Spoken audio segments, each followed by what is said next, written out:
Hey guys, this is Umar Aman Pathak.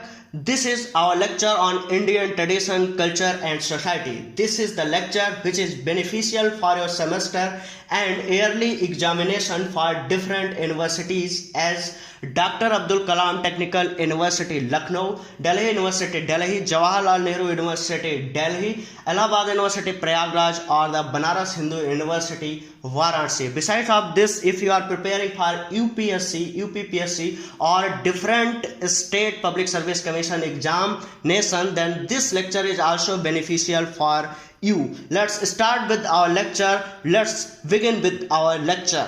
Our content is Mahabharata, fact about Mahabharata, Shrimad Bhagavad Gita. आज के content में हम पढ़ेंगे महाभारत के बारे में, फैक्ट्स अबाउट द महाभारत के बारे में और श्रीमद् भगवत गीता के बारे में। तो चलो शुरू करते हैं आज का लेक्चर।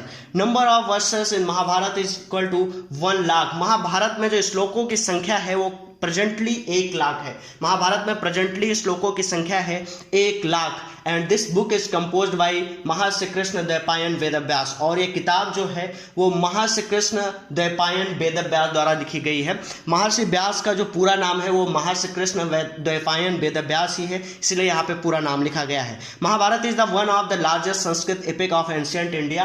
प्राचीन भारत के सबसे प्राचीन और लंबे संस्कृत महाकाव्यों में अगर किसी की बात की जाती है तो है महाभारत। महाभारत सबसे प्राचीन संस्कृत एपिक है एंशिएंट इंडिया का। The bulk of Mahabharata was probably compiled between 4th century BC to 3rd century BC। जो महाभारत का मेजर पार्ट है या बल्क ऑफ द हिस्सा है वो 4th century BC और 3rd century BC के बीच में लिखा गया है।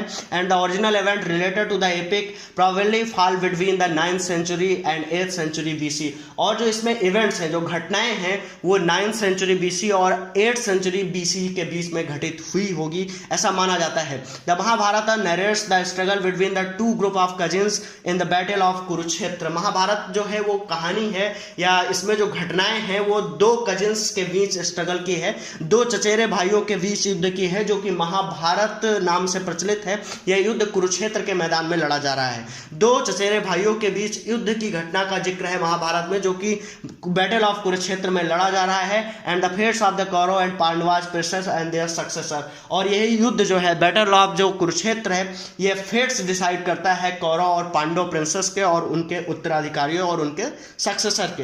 It was traditionally ascribed by the sage Vyas who is the major part of it। ये जो महाभारत नाम का एपिक है या ग्रंथ है, ये जो है सेज व्यास के द्वारा एस्क्राइब किया गया है, जो कि खुद भी महाभारत के मेजर कैरेक्टर हैं। ये कौरव और पांडव के जो पिता हैं, जो धृतराष्ट्र हैं और जो पांडु हैं, उनके बायोलॉजिकल फादर भी हैं। सेज व्यास जो है ये काफ़ी शक्तिमान व्यक्ति हैं, काफ़ी पढ़े लिखे हैं और काफ़ी जो है ज्ञानी व्यक्ति हैं। और ये धृतराष्ट्र के भी बायोलॉजिकल फादर हैं और जो है ये जो है पांडु के भी बायोलॉजिकल फादर हैं। मतलब पांडवों और कौरवों, मतलब दुर्योधन और युधिष्ठिर दोनों के ये जो है बायोलॉजिकल ग्रैंडफादर हैं या इनके पिताओं के पिता हैं, इनके पिताओं के जैविक पिता हैं। आइए जानते हैं facts about the Mahabharata. Mahabharata के बारे में कुछ चीजें जान लेते हैं। Initially there was only 8800 verses in the epic and was named as the Jaya Samhita. शुरू में महाभारत में केवल 8800 श्लोक हुआ करते थे और तब इसका नाम हुआ करता था जय संहिता।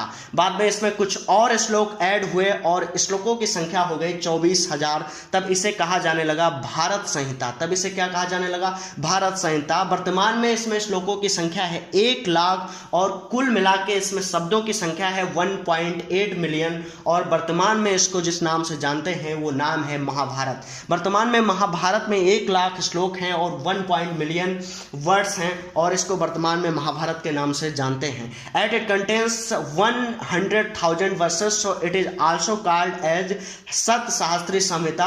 क्योंकि इसमें जो है 100,000 श्लोक हैं, इसीलिए इसको सत सहस्त्री संहिता के नाम से भी जाना जाता है। तो अगर कोई कहे सत सहस्त्री संहिता क्या है तो आप समझ जाएंगे कि महाभारत है, क्योंकि महाभारत में श्लोकों की संख्या 1 लाख है, इसीलिए इसे सत सहस्त्री संहिता भी कहते हैं। अब आइए जानते हैं श्रीमद् भगवत गीता के बारे में। ये श्रीमद् भगवत गीता जो है ये महाभारत का ही पार्ट है, महाभारत का एक हिस्सा है Shrimad Bhagavad Gita. It also contains philosophical and devotional materials such as discussion on the 4 goals of life dharma artha kama moksha. जो ये श्रीमद् भगवत गीता है इसमें जो है फिलोसफिकल या दर्शन के बारे में जानकारी है, डिवोशनल मटेरियल्स हैं, भक्ति मार्ग के बारे में जानकारी है, such as discussion on the 4 goals of life, और जीवन के जो उद्देश्य हैं या कह सकते हैं जो पुरुषार्थ हैं मनुष्य के, उनका जिक्र है। ये पुरुषार्थ कौन कौन से हैं? धर्म है, अर्थ है, काम है, मोक्ष है। इन चारों पुरुषार्थों के बारे में एक लंबा डिस्कशन किया गया है श्रीमद् भगवद गीता में। The Mahabharata is divided into 18 पर्व्स आर द पार्ट्स। महाभारत जो है वो 18 चैप्टर या 18 पार्ट्स या जिसको पर्व कहते हैं, 18 पर्व में डिवाइड है। The 6th parva of the Mahabharata is known as the Bhishma Parva. In 18 में से जो 6वां पर्व है उसको भीष्म पर्व कहते हैं, विच कंटेन्स गीता और श्रीमद् भगवद गीता। इसी 6वें पर्व में गीता है या श्रीमद् भगवद गीता है। तो कुल 18 पर्व है महाभारत में, इसका जो 6वां पर्व है उसे भीष्म पर्व कहते हैं, और इसी भीष्म पर्व में श्रीमद् भगवद गीता है। Shrimad Bhagavad Gita presents a synthesis of Hindu ideas. ये हिंदू आइडियाज की एक सिंथेसिस जो है ये प्रेजेंट करता है अबाउट धर्म, भक्ति, योग, मोक्ष, काम, राजयोग, शांति योग, इसके बारे में। इस जो श्रीमद् भगवद गीता है इसमें हिंदू धर्म के बारे में एक सिंथेसिस आइडिया दी गई है, और किस किस चीज के बारे में? इसमें धर्म है, भक्ति है, योग है, मोक्ष है, कर्म है, राजयोग है, संत योग है, ये सारी चीजें इसमें है। इसीलिए इसमें कई सारे योगों का वर्णन है, और ये जो श्रीमद् भगवद गीता है इसका उपदेश दिया है भगवान श्री कृष्ण ने, और कई सारे योग के बारे में समझाया गया है, राजयोग, संत योग, ठीक है। तो इसीलिए जो है जिसने उपदेश ये दिया है भगवान श्री कृष्ण या लॉर्ड कृष्णा, उनको योगी राज कृष्ण भी कहा गया है, क्योंकि वो सारे योगों के ज्ञाता हैं, इसीलिए उन्हें योग राज कृष्ण भी कहा गया है। श्रीमद् भगवद गीता जो है वो दुनिया भर में बहुत चर्चित है। अगर ब्रिटेन के एक बहुत बड़े विद्वान हुआ करते थे मैक्स मूलर, वो भी बहुत प्रभावित थे। दुनिया भर के बहुत बड़े बड़े विद्वानों ने श्रीमद् भगवद गीता की भूरी भूरी प्रशंसा की है, बहुत ज्यादा इसको प्रेज किया है। इसका रीजन ये है कि जो ये ग्रंथ है ये बहुत सारी जानकारियों को कलेक्ट किए हुए है। ये एक ऐसा ग्रंथ है वो जो ऐसे आदमी को युद्ध के लिए तत्पर कर देता है जो कि युद्ध में पहले ही हार मान चुका है, उसके हाथ पैर कांप रहे हैं, वो डर रहा है, रो रहा है। अचानक से श्रीमद् भगवद गीता का ज्ञान देना भगवान श्री कृष्ण शुरू करते हैं, और ना वो केवल युद्ध लड़ता है बल्कि वो जीत भी जाता है।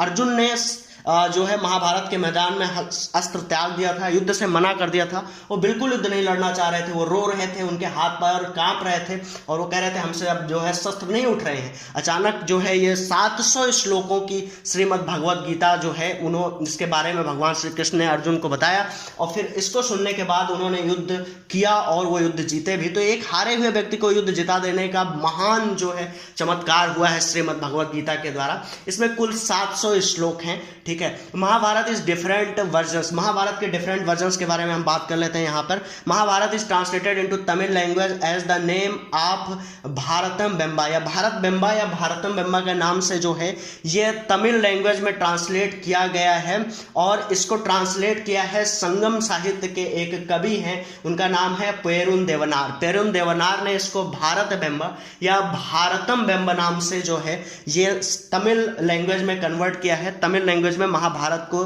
भारतम बेम्बा या भारत बेम्बा के नाम से जाना जाता है। It was also translated into Persian language with the title of Razmnama by the translation department of emperor Akbar. Emperor Akbar के पास एक ट्रांसलेशन डिपार्टमेंट होता था, एक अनुवाद विभाग होता था, और उन्होंने बहुत सारी किताबों को ट्रांसलेट कराया। सपोज जैसे कि महाभारत का ट्रांसलेशन कराया, रामायण का ट्रांसलेशन कराया, नल दमयंती आख्यान का ट्रांसलेशन कराया, ठीक है। बहुत सारी किताबों का ट्रांसलेशन उनके यहाँ पे हुआ था।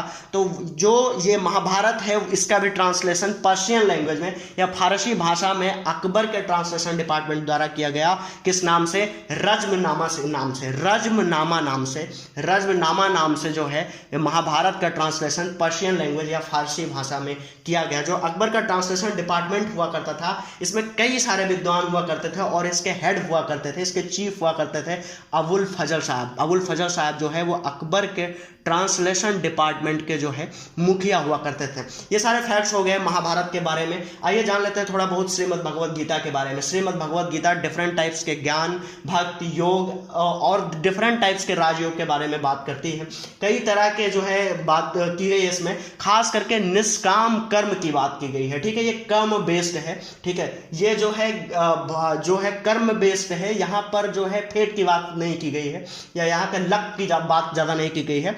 यहाँ पे कर्म धर्म की बेसिकली बात की गई है। और इसका फर्स्ट श्लोक जो है वो शुरू होता है धृतराष्ट्र के संजय से क्वेश्चन पूछने के साथ। कुल 700 श्लोक हैं इसमें, और फर्स्ट श्लोक जो है पूछ रहे हैं धृतराष्ट्र, जो कि उनका एक चैरियट है, उनका एक सारथी है संजय। जैसे सेज व्यास ने जो है दिव्य दृष्टि दे दी है, वो महल में बैठे हैं और संजय दिव्य दृष्टि से देखकर उनको कुरुक्षेत्र के मैदान में चल रही घटनाओं के बारे में जानकारी देते हैं। तो पहला श्लोक ही जो है श्रीमद् भगवद गीता का जो है वो धृतराष्ट्र के शब्दों में है। धृतराष्ट्र संजय से पूछते हैं, धर्म क्षेत्रे कुरुक्षेत्रे समावेता युत्सवा मामेका पांडवाश्च किम कुर्वत संजय।